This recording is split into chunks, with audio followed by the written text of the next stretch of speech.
Among many mysteries of forgotten biblical characters, one personality stands out: Lilith.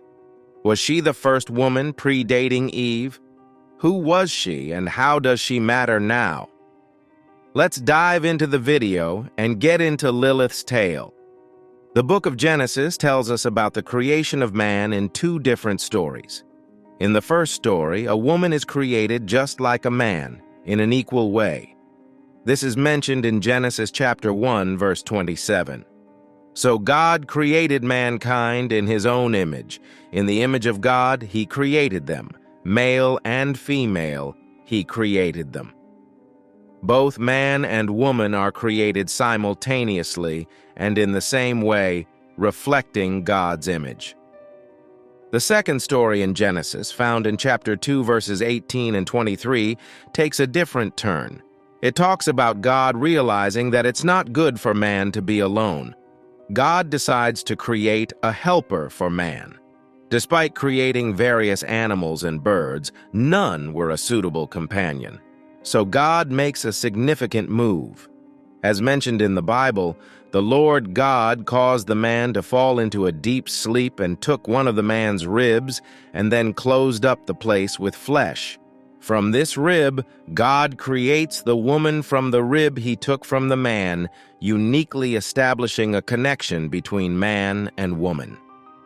This special creation was presented to the man, who joyfully exclaimed, "This is now bone of my bones and flesh of my flesh. She shall be called woman, for she was taken out of man." In this story, the focus shifts from the general creation of humanity in God's image to the specific creation of man from the earth. Feeling lonely, Adam initially seeks companionship among the animals.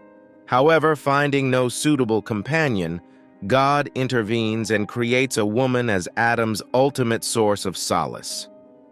According to this tradition, Adam was first created from the earth, and Eve was formed from Adam. Jewish interpretation delves into the narrative, explaining why, despite the prior mention of creating both male and female, it's later revealed that man was alone.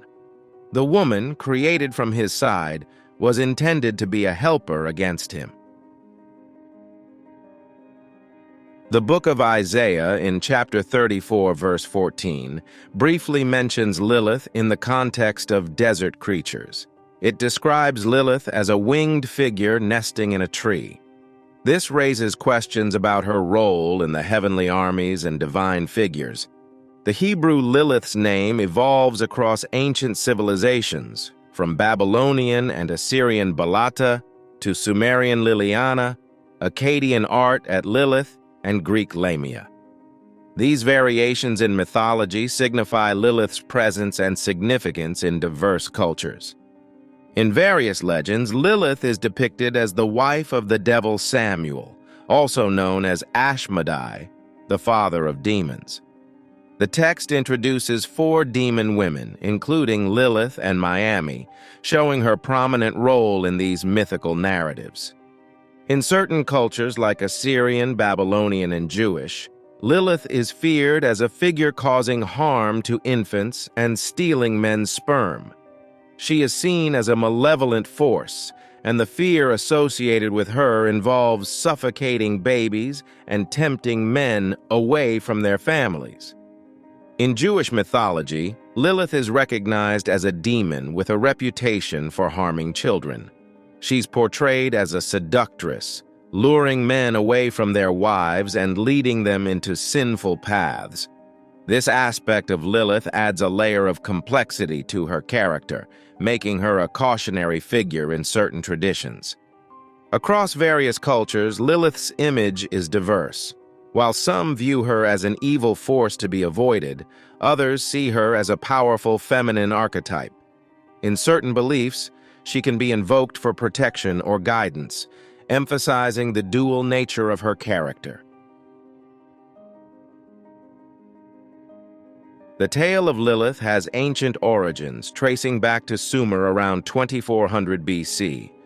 It first appears in the legendary writings of Gilgamesh, where Lilith is listed among the names of Sumerian kings. The characters Gilgamesh and his father, Lilu, play key roles in this ancient Sumerian mythology. Lilith is often described as a beautiful virgin or maiden in Sumerian tales. Beliefs of the time suggest that once she chose a lover, she wouldn't leave him, yet she'd never allow him satisfaction. This dual nature added an unsettling twist to her character. The first mention of Lilith in the Gilgamesh plot is linked to the Halupo tree, a willow tree by the Euphrates River. Lilith builds her house on this tree, nestled between the snakes dwelling in the roots and the storm birds' abode at the top. This sets the stage for the mythical events to unfold. Ishtar, the queen of heaven, is interested in planting the Halupo tree in the holy garden. Despite her attempts to cut it down, a snake in the roots resists her spells. Eventually, the hero Gilgamesh intervenes, chopping down the tree, slaying the snake, and causing Lilith to flee back to the wilderness. So Lilith has roots in the Middle East, spreading globally to Persia, Asia, Germany, England, and Rome. Her influence transcends cultural folklore, impacting the three major monotheistic religions. The Greek Lamia is seen as a Lilith evolution, resonating across diverse societies, emphasizing her narrative's boundary-crossing nature. In the 10th century AD, the alphabet of Ben Sira delves into the story of Lilith and the first man. According to this text, Lilith, like the first man, was created from dust and considered herself equal to him.